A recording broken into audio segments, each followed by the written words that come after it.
Los apartamentos de la terraza de Brookside. Unidad 4B. Un piso en un tercero sin ascensor, con paredes finas y amarillentas y moquetas que huelen ligeramente a lejía vieja. La ventana de la sala da a un callejón oscuro y estrecho y a la pared de ladrillo lisa del edificio de al lado.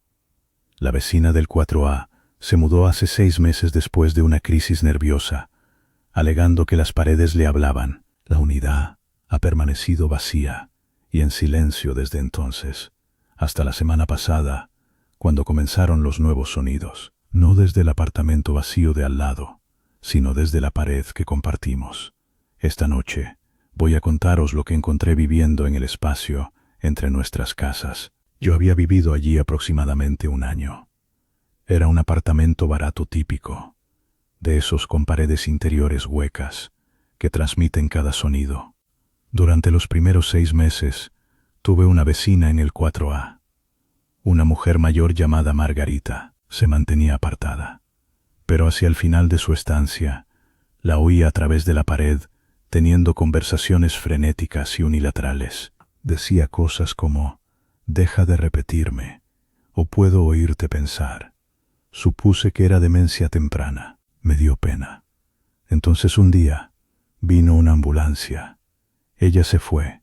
El administrador me dijo que la habían encontrado en un estado de angustia extrema, arañando el papel pintado. El apartamento se quedó vacío. El alquiler era demasiado alto para las condiciones. El silencio desde la puerta de al lado era un alivio. Ese silencio se rompió el martes pasado por la noche.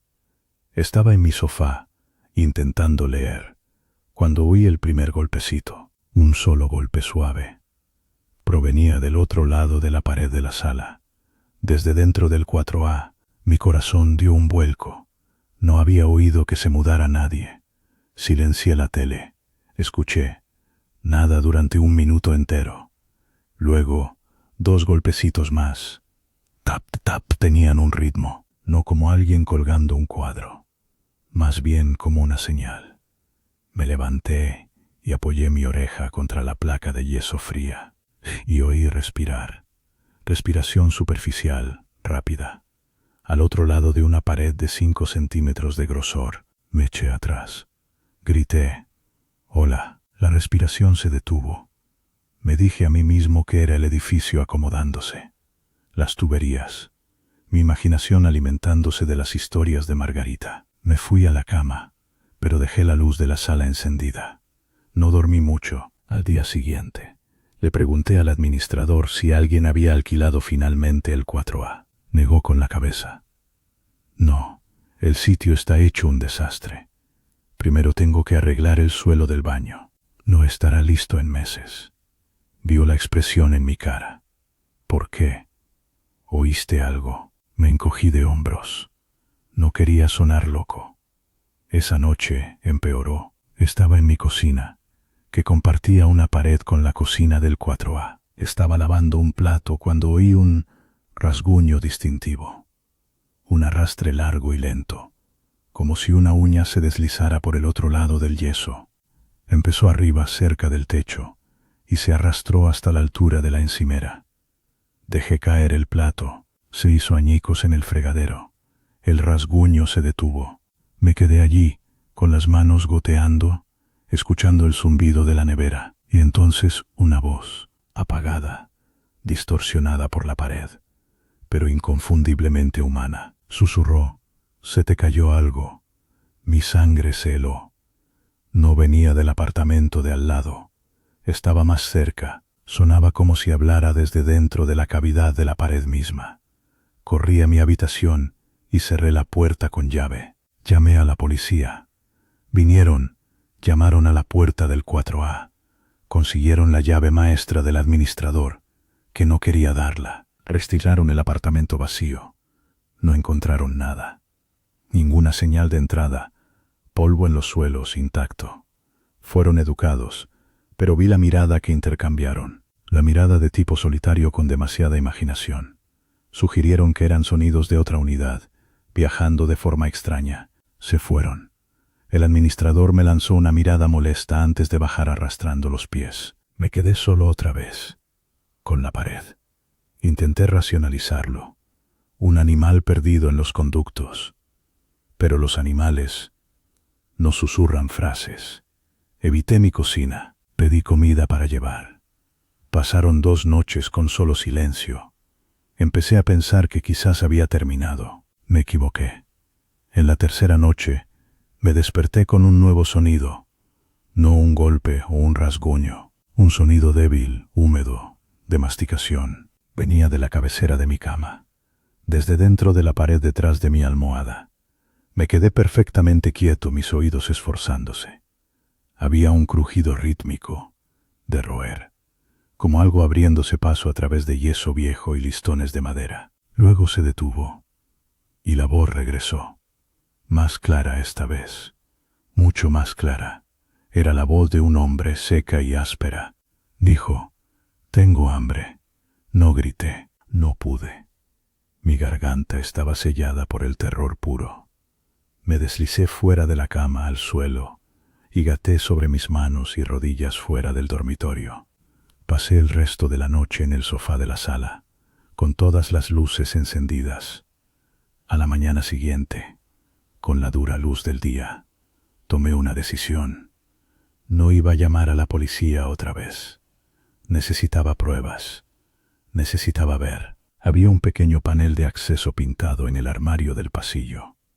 Era para la fontanería, quizás. Estaba atornillado. Encontré un destornillador. Mis manos temblaban tanto que apenas podía girar los tornillos. Finalmente, el último se dio. El panel estaba suelto. Respiré hondo. Lo abrí. Una nube de polvo y el olor a aire viciado y muerto salió de dentro. Enfoqué la linterna de mi teléfono en la abertura. No solo había tuberías allí. Había un hueco, un espacio angosto, que recorría toda la longitud de la pared entre mi apartamento y el 4A, de unos 45 centímetros de ancho, y no estaba vacío. Apoyado contra el lado más lejano, vi un saco de dormir enrollado, algunas botellas de agua vacías, una bolsa de plástico con lo que parecían envoltorios de comida, y una pequeña linterna de camping a pilas, apagada. Alguien vivía en las paredes. Había vivido, quién sabe durante cuánto tiempo, pero el espacio estaba vacío ahora.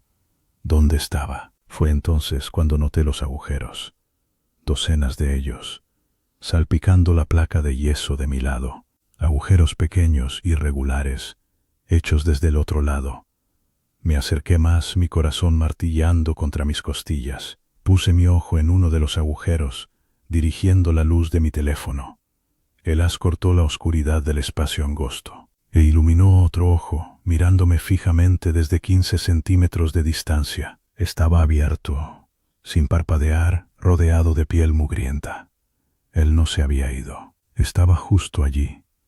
Me había estado observando a través de estos pequeños agujeros, hacia mi cocina, mi sala, mi dormitorio. Di un traspiés hacia atrás, escapándose un sonido ahogado de mi garganta. Desde dentro de la pared oí una risita baja y húmeda. Luego un sonido de movimiento. Un sonido de desplazamiento. Se estaba acercando al panel de acceso. Hacia mí. Inaharritoné. Me puse de pie de un salto. Cerré el panel de golpe, pero los tornillos no estaban. Solo podía mantenerlo cerrado. Apoyé mi espalda contra la puerta del armario. Desde el otro lado del delgado panel de madera, sentí presión. Él estaba empujando. El panel crujió hacia adentro. Paniqué. Estábamos encerrados en una lucha silenciosa y horrible. Su fuerza era increíble. El panel se combó. Una grieta partió la madera pintada. A través de la grieta vi esos dedos, negros de suciedad, curvándose alrededor del borde. Hice lo único que se me ocurrió. Solté. Me eché hacia atrás fuera del armario. Cerré la puerta de golpe y giré la vieja llave, esquelética en la cerradura, justo cuando el panel de acceso dentro estalló abierto con un sonido de madera astillándose. Algo pesado golpeó contra la puerta del armario desde dentro. Luego, silencio, un silencio pesado con respiración. Me quedé allí en mi pasillo, mirando fijamente la puerta del armario, esperando a que estallara hacia afuera, pero no lo hizo. En cambio, la voz vino otra vez. No desde el armario, viajó a través de la pared, desde la dirección de mi dormitorio. Era tranquila, casi conversacional. Dijo: «Tienes un sitio agradable». Se estaba moviendo a través de las paredes. Estaba en otro lugar ahora. No esperé. Agarré mi cartera y mi teléfono y salí corriendo. Llamé a la policía desde el aparcamiento. Esta vez trajeron a más agentes.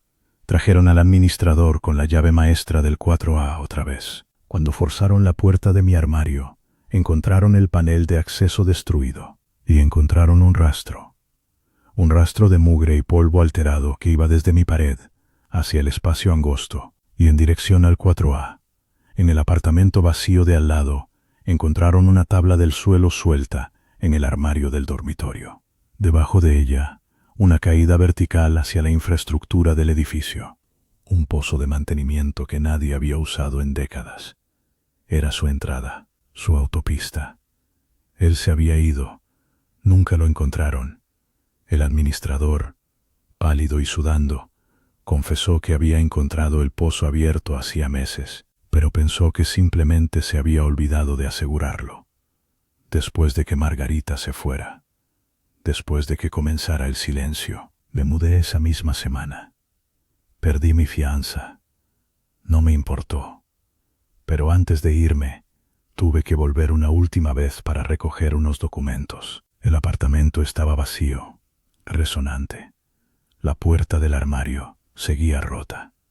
Cuando me di la vuelta para irme, mi pie dio a algo que salió despedido por el suelo desnudo. Era un objeto pequeño y blanco. Me agaché para recogerlo. Era uno de mis propios dientes, una muela que perdí de niño, guardada en una caja de recuerdos en mi cómoda. La caja había estado en un estante alto. No la habían tocado cuando la policía registró. Pero esto estaba en el suelo del pasillo, como si hubiera caído desde algún lugar dentro de la pared, o como si hubiera sido ofrecido, un recuerdo, un mensaje. Lo dejé allí. Nunca recogí mi nueva dirección de correos. Ahora uso un apartado postal. Vivo en un edificio alto de hormigón, con paredes sólidas, de hormigón vertido. Y a veces, en plena noche, me quedo despierto y pienso: él sigue ahí, en las paredes de ese viejo edificio, o en uno parecido, escuchando, observando a través de pequeños agujeros, sintiendo hambre. Y pienso en Margarita, la anciana que vivió allí antes que yo. No estaba loca. Las paredes sí le hablaban. Le decían las mismas cosas que me dijeron a mí.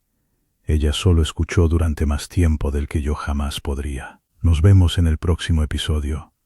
No olvides suscribirte.